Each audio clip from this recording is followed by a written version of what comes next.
Hey, yeah. An emotional hostage is somebody who doesn't realize that they're being mentally and emotionally abused. That's what an emotional hostage is.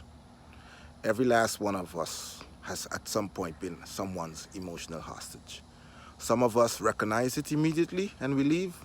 Some of us, it's a protracted event and it takes a long time bef- before we muster up the courage or somebody comes along and points out to us what is happening to us. I have over a half dozen children, and when I talk to them, I try to instill in them, the girls and the boys, that they are all equal. I don't make a distinction. I don't love one more than the other. As with every parent, my middle child, she and I are my middle child and my third. We are the closest. Reason being, I was there when my middle child was born. All my other kids, I was either away or in another country or on duty and wasn't able to be there when my children were born. Some of them were born and I didn't even know their moms were pregnant. But that's a moot point. So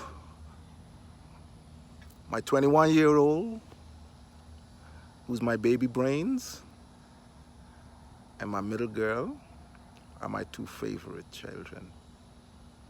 My last one, she too.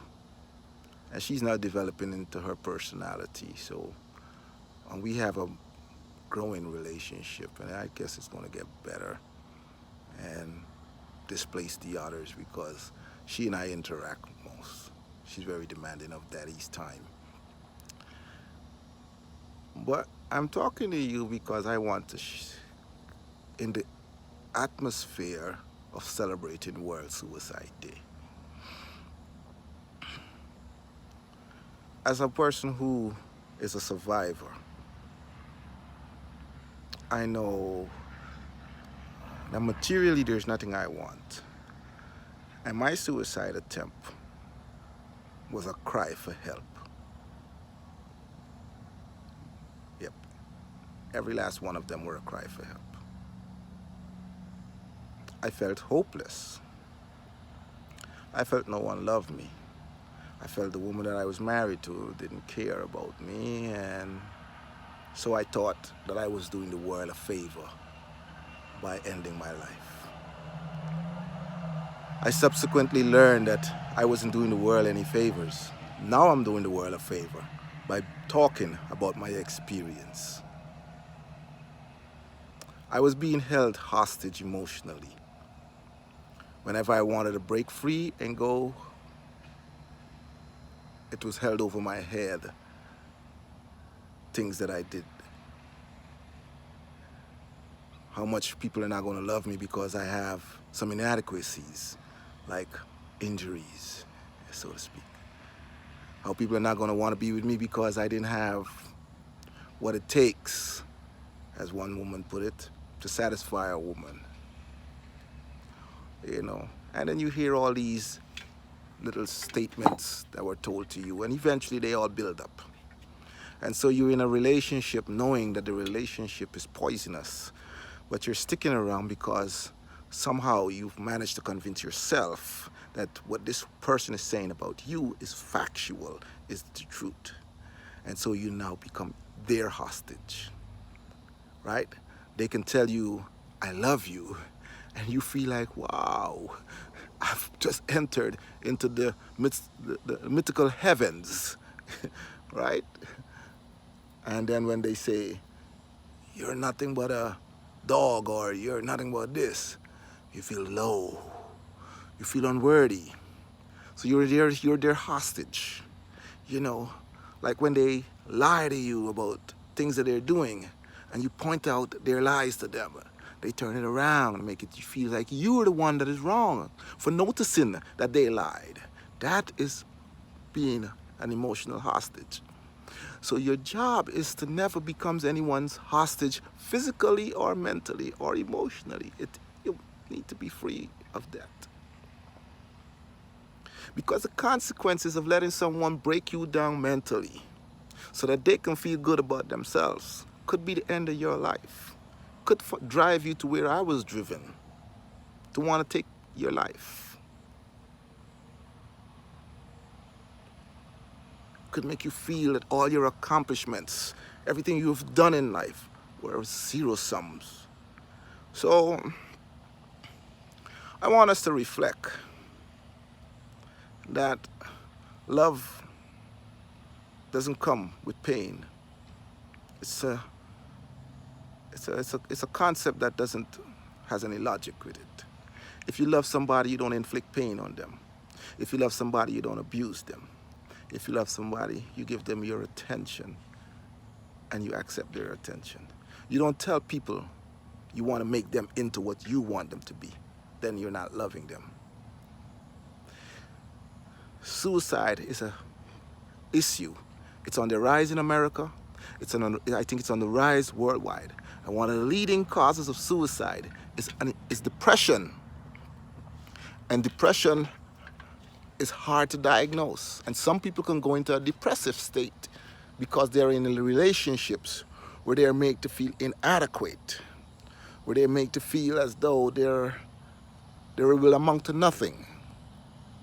You know, a young man drinks poison because he was rejected by a young lady. A young lady decides to hang herself because the guy that she wants to be with, her parents prohibits her from. So the inadequacy is felt when those things are told. When you're told that the person that your heart beats for is not of the caliber that your parents or guardians would like to see. So you know, depression is a deep, deep, deep subject. A lot of us walk around depressed and don't even know we're depressed. And when you're in a relationship and you have an emotional abuser, it can make your depression even worse. And it can make your depression one that can lead to death via the route of suicide. So,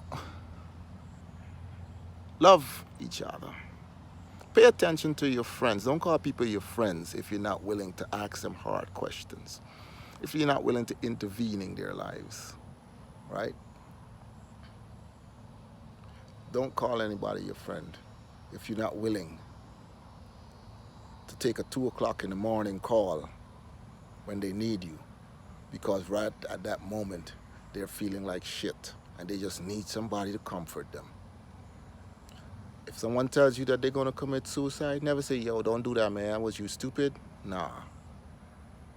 That is a sign that that person is asking for help. Stop what you're doing and pay them the attention that they're asking to be paid. Okay? Suicides, people who truly intend on committing suicide, leave no announcements as a prelude to the act. We only learn that they're suicidal or they have committed suicide when the act is complete. So when someone says, I feel like killing myself, that is someone saying, I need help.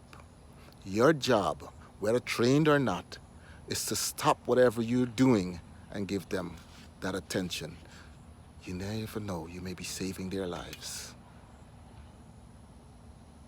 You never know, you may be unearthing a greater issue other than them talking about killing themselves.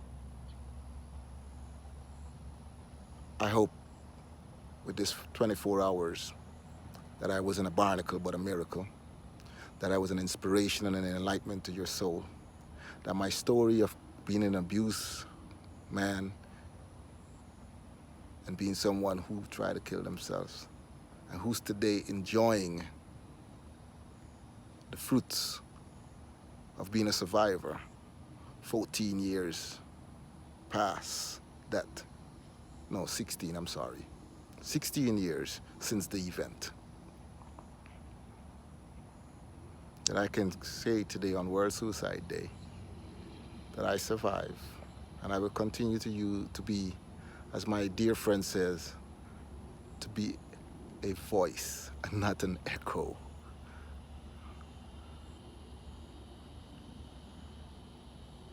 I'm happy to be alive.